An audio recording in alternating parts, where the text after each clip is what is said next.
Allez, bonjour à toutes et à tous. Nous sommes à Châteauneuf, dans la Combe de Savoie, Valcoisin exactement. Et nous sommes avec Aurélie qui est un peu stressée, mais moins stressée que moi.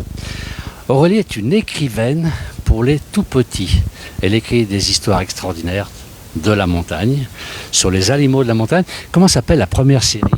Alors la première série s'appelle Stars de la montagne, avec déjà trois livres qui sont... 3 livres. Alors, les stars de la montagne, j'aime beaucoup les livres. Je vais approcher de la caméra. Je vais approcher. On a des livres. On en a un, c'est Edel, la marmotte qui ne savait pas siffler. Alors, chaque animal de la montagne avec vous est un petit peu particulier, je crois. Alors, je vais quand même préciser une chose. On est dans un endroit magnifique. Je l'ai dit, on est à Châteauneuf. On a une maison derrière. C'est la maison enchantée. La maison enchantée, des couleurs comme vous voulez, c'est la belle cabane de ma fille Mila, que son grand-père lui a confectionnée. C'est une très très jolie maison, elle me plaît beaucoup. Je ne sais pas si je dois pouvoir rentrer dedans quand même. Hein. Oui, c'est... On va parler un petit peu de vos livres. Alors, pourquoi des livres pour les enfants comme ça, parce que vous écrivez, mais vous dessinez aussi.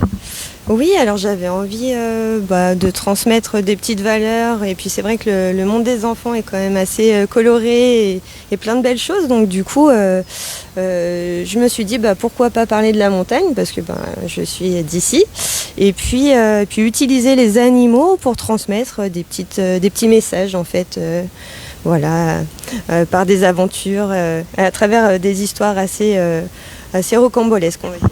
Alors, vous avez l'histoire, j'ai vu que vous aviez la marmotte, vous avez le loup. Alors, ça c'est Angelo. Le loup qui n'était pas méchant. Donc, vous voyez comme il y a des loups quand même qui sont gentils. C'est vrai? Oui, il faut croire. En tout cas, chez moi, il y en a. Bon. Est-ce que vous avez aussi des histoires sur le Dahu? Alors, non, pas encore. Peut-être que ça viendra. Mais je pense qu'il y avait déjà pas mal de choses à raconter avec nos animaux. Nos petites marmottes, et puis bien d'autres qui vont arriver d'ailleurs. Le Dahu existe, comme le Père Noël. Ah bien sûr, bien sûr. J'ai peur d'un seul coup. Alors, vous écrivez depuis combien de temps tous ces livres? Alors ça a débuté il y a un peu plus de 2 ans. Edel est paru il y a 2 ans, en juin 2022. Voilà. C'est un livre par an? Alors pour cette série-là, oui, c'est un livre par an maintenant. Le prochain, le 4e, arrive en septembre 2024. Et puis il y a d'autres livres dont on va peut-être parler. Alors voilà, on va voir aussi l'autre collection que vous avez commencé. Oui. Alors ce sont les petites histoires de la montagne. Oui, tout à fait. Alors, qui n'ont rien à voir avec les premiers. Ceci, c'est encore autre chose. C'est encore différent. Alors juste, j'ai oublié de dire, sur la première série, je travaille avec Frédéric Crépeau, qui est un ami illustrateur et tatoueur. Donc sur cette série-là, on travaille à 2. Et sur la montagne, je travaille seule. Donc l'écriture bien sûr, et puis les graphismes qui accompagnent des textes courts en fait. Vous êtes aussi illustratrice ou comment on dit ça? Je me présenterai plutôt comme graphiste. J'ai fait une école d'art aussi il y a très longtemps où j'ai pratiqué le dessin. Vous allez voir si longtemps, vous êtes toute jeune. Oui, on va dire ça, mais c'est très gentil, merci. Il y a une petite vingtaine d'années, on va dire. Et du coup, grâce au graphisme, je parle de graphisme parce que j'utilise quand même beaucoup la tablette graphique et puis des logiciels informatiques pour pratiquer le dessin. Et donc, j'utilise tout ça donc pour faire justement mes dessins pour les petites histoires de la montagne, pour des cartes postales, et puis vous verrez sur d'autres supports. Alors, je vais quand même faire voir ce petit livre. Ici, est-ce qu'il y a du monde? Est-ce qu'il y a déjà des messages? Alors là, on a un très très beau livre, regardez. J'en ai lu une tout à l'heure, les petites histoires. C'est l'histoire d'un flocon de neige. Alors comme ça, vous prenez un flocon de neige, une pierre, une feuille qui tombe d'un arbre, et avec ça, vous faites une petite histoire pour que les enfants s'endorment le soir. Exactement, en fait, je pars de détails, de choses, de petites choses qu'on va croiser en se baladant, et puis je les fais parler, je les fais vivre en fait quelque part dans des petits textes pleins de poésie pour les petits. Ouais. Alors je ne sais pas si les gens qui nous suivent s'en aperçoivent, il pleut, on va demander, on va mettre à l'abri quand même notre petite caméraman parce qu'elle peut encore reculer un peu pour que la caméra, nous avec Aurélie, on est sous la pluie, c'est comme ça. Aurélie, vous faites autre chose aussi, c'est très très joli, c'est très coloré ce que vous faites. Vous faites des magnettes. On va peut-être se mettre un peu plus près, on va s'éloigner de la maison, on va se tourner un petit peu, on va se mettre à l'abri, regardez. On n'a pas de chance aujourd'hui, on est à la pluie. Je vais quand même faire voir aux gens qui nous suivent, mettez-vous à l'abri Aurélie. Elle fait des magnettes, mais ces magnettes, parce qu'on a des recettes. J'étais trop près. Voilà. On a des recettes de vin chaud. Le génépi, le boire ou comment on fait là? Ah non, la recette pour faire du génépi. Oui, pour faire le génépi, oui, tout à ses besoins et à ses envies. Donc, Alors, tous ces magnettes, c'est vous qui avez dessiné, qui avez écrit. Regardez un petit peu si c'est sympa. On retrouve même J'aime mes montagnes, le petit renard. On a une belle, c'est une tarine. Une tarine, oui, tout à fait, oui. On a la recette de la raclette, le génépi. Ah, alors on a problème, la connexion n'est pas très très bonne ici. On va la mettre à l'intérieur. Voilà. On va se mettre ici. Et normalement c'est bon. Voilà. Alors, je ne sais pas si les gens peuvent toujours nous suivre de toute manière. Voilà, ça monte, nous dit. Alors ça monte, mais dehors ça descend, c'est la pluie qui descend. Voilà. Alors, on va pas laisser trop mouiller. Quelle idée de faire des magnettes aussi. D'abord, où est-ce qu'on trouve ces magnettes? Alors là, ils sont tout récents, hein. Je viens tout juste de les récupérer aujourd'hui. Dans un premier temps, ils vont être mis en vente au Saint-Pierre, à la maison de presse de Saint-Pierre, chez Isabelle. Voilà. Et puis, c'est un support différent. Je trouvais ça assez rigolo. Je sais que les enfants aussi aiment bien ramener des petits souvenirs de montagne qui ne coûtent pas trop cher. On va retrouver tout ça partout en Savoie alors. Je l'espère. Je vais en tout cas faire en sorte que ce soit assez largement diffusé, oui. Je vais essayer. C'est super parce qu'en principe, le magnette, on met dans la cuisine. Oui. Et là, on aura sous les yeux la recette du vin chaud, oui. La recette de la fondue. Tout à fait. En plus, ce sera pratique. On aura notre petit magnette pas très loin des cuisines. Donc voilà, je trouvais ça assez rigolo et pratique en tout cas. Et en plus, la fondue savoyarde, c'est la vraie recette. C'est la vraie recette, celle-ci. Alors oui, alors j'ai juste omis, pour certains me diront qu'effectivement j'ai omis de mettre le kirsch pour la bonne digestion. Mais en tout cas, c'est la bonne base. Bon, les puristes savent qu'il faut mettre du kirsch de toute façon dedans. On n'a pas mis le farçon. Non, pas encore, non, mais il y a encore beaucoup de recettes à mettre sur ces petits magnettes. On va dire que j'ai commencé par les plus connus, quoi. Il y a combien de temps alors vous? Parce que là, bon, ça fait 2 ans que vous avez fait votre premier livre, les magnettes, c'est tout récent. Il y a longtemps que vous écrivez comme ça des livres ou des histoires éventuellement pour d'autres personnes? Ça faisait longtemps que je les avais en tête et par contre, ça fait 3 ans que j'ai commencé à les poser sur papier et puis l'évolution a fait que ça allait assez rapidement. Voilà, la Fontaine de Siloé m'a fait confiance aussi pour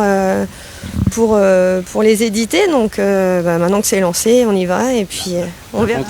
La Fontaine de Siloé est un imprimeur historique, un éditeur historique en Savoie. On les connaît bien. Ils font d'excellentes choses, on trouve d'excellents bouquins chez eux, qu'on retrouve un petit peu dans toutes nos librairies. Bien sûr en Savoie, puis un peu partout aussi. Oui, surtout donc en Savoie, Haute-Savoie, Isère, et puis ils sont commandables un peu partout en France de toute façon. Et des livres souvent de la montagne, bien sûr, écrits par des Savoyards. Essentiellement, oui. Je vais poser les magnettes ici, j'ai peur qu'il pleuve dessus. Alors il est pas... S'il est bon, il tient. On va reparler un petit peu. Alors, je vais en profiter pour faire voir, puisque là, le 4e, ce sera quoi, le 4e livre? Je peux pas dire, c'est un secret pour l'instant qu'on tient jusqu'à la dernière minute. L'animal n'est pas sorti du bois encore? Non, pas encore. Bon. Alors, on va regarder un petit peu. Alors, moi, j'ai beaucoup aimé Edel la marmotte qui ne savait pas siffler. Mais si elle ne sait pas siffler, il y a une raison. Oui, tout à fait. Elle a les dents du bonheur et pour le coup, ça l'empêche de siffler comme ses congénères. Ça l'embête énormément. Mais elle est maligne, donc elle va essayer de trouver des solutions pour y arriver. Elle va trouver une solution. Alors on a ça, on a le loup. Oui. Le loup qui n'était pas méchant. Alors lui, un loup qui n'est pas méchant. C'est dans son tempérament, il est né comme ça. Comme pour les êtres humains, on est tous différents. Et lui, malheureusement, puisqu'il est trop gentil, se fait embêter à l'école. Donc ça aussi, c'est un problème que nos enfants peuvent rencontrer. Donc il va montrer qu'il ne faut pas pousser le bouchon trop loin non plus. Donc, Parce que là, on apprend en plus qu'il y a une école de loups. Ah, il n'y a pas qu'une école de loups, il y a l'école de la forêt, de la vie sauvage. Donc, c'est encore différent ça. Donc du coup, les enfants vont se retrouver dans ces histoires qui se rapprochent énormément de la vie humaine, en fait, finalement. Bien sûr. Et alors, le dernier, l'avant-dernier, puisque le dernier va bientôt sortir, c'est Serbier.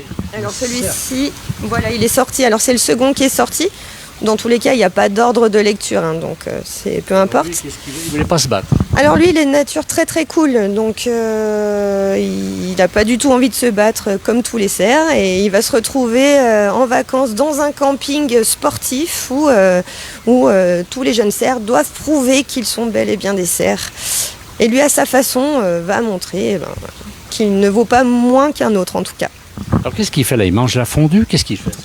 Ah non, il est en train de faire cuire des chamallows sur un barbecue, enfin sur un feu de camp qu'il partage avec ses parents, donc dans ce fameux camping des Alpes. Vous allez chercher où toutes ces idées, Aurélie? Oh bah déjà dans ma tête, comme certains disent, j'ai un petit peu de monde alors dans ma tête, donc du coup j'ai de quoi faire déjà. Ça va tout seul. Ça va tout seul. Qui vous inspire, non? Qui dit maman, j'aimerais telle histoire, ou c'est vous? Alors elle m'a inspirée pour le tout premier, j'avouerai, mais parce qu'elle avait 3 ans, les dents du bonheur et qu'elle essayait de siffler tout simplement. Je trouvais ça vraiment très rigolo. Voilà. Écoutez, merci, pardon. Alors les livres, on les trouve déjà quasiment toutes les librairies en Savoie. Alors dans toutes les librairies en Savoie, en Haute-Savoie et en partie en Isère, dans toutes les maisons de presse, dans certaines grandes surfaces. Et puis ils sont commandables sur le site de la Fontaine de Siloé aussi. Voilà. Donc il est possible, on mettra de toute façon le lien de la fontaine et on mettra votre lien. Il y a des gens qui ont des idées avec des animaux un peu bizarres de la montagne ou d'ailleurs. Hein. Vous êtes prêts à faire un bouquin? Ah oui, mais rien ne me fait peur. Voilà. C'est vrai que c'est intéressant. Alors j'ai lu pour l'instant celui de la marmotte. J'ai trouvé vraiment ça très très sympathique. J'ai un petit-fils, je lui raconterai ça un soir pour dormir. Moi je m'endorme avant lui. Mais j'ai trouvé vraiment ces histoires très sympas pour les enfants. À partir de quel âge? À tout âge, je dirais, moi personnellement, ma fille, je lui lis des histoires depuis qu'elle est vraiment très petite, elle ne savait pas encore marcher. Ce qu'il faut adapter, c'est le temps de lecture. Voilà, c'est une histoire de temps de concentration. Après, on peut tout leur lire. Et je tiens à préciser que dans tous les livres que j'écris, je n'utilise absolument pas un langage bébé. Et qu'il est bon d'utiliser le vocabulaire, même adulte, pour que les enfants s'en imprègnent et puissent l'utiliser plus tard. Ouais. Donc ça veut dire c'est plus jeune que 7 ans et plus vieux que 77 ans. Exactement. Un panel relativement important. Voilà. Alors est-ce qu'on a des questions où on peut répondre? Ah bah merci. Voilà. Merci. Bon. Eh bien écoutez, alors merci à tous de nous avoir suivis, Aurélie. Merci de nous avoir reçus aussi. Alors on pense avoir un beau temps. On voulait faire profiter aux gens de la belle campagne savoyarde. Attention, il pleut. Cette campagne est toujours très très belle. Je suis un petit peu décontracté parce que je suis parti ce matin, il faisait très chaud. Il y avait un beau soleil et le temps a changé. Comme ça, sans crier gare. Donc on se met un petit peu à l'abri. On a vu une très très belle maison de poupées, la maison... Non, j'allais dire maison hantée, non. Maison, non, enchantée, voilà. Merci. Voilà. Merci beaucoup, merci à tous ceux qui nous ont suivis. Très très bonne fin de journée. On a une caméraman en ce moment qui se cogne la tête, qui essaie de se débattre avec la caméra. Voilà. Merci à tous, très très bonne fin de journée et à bientôt. Merci bien. Merci à vous.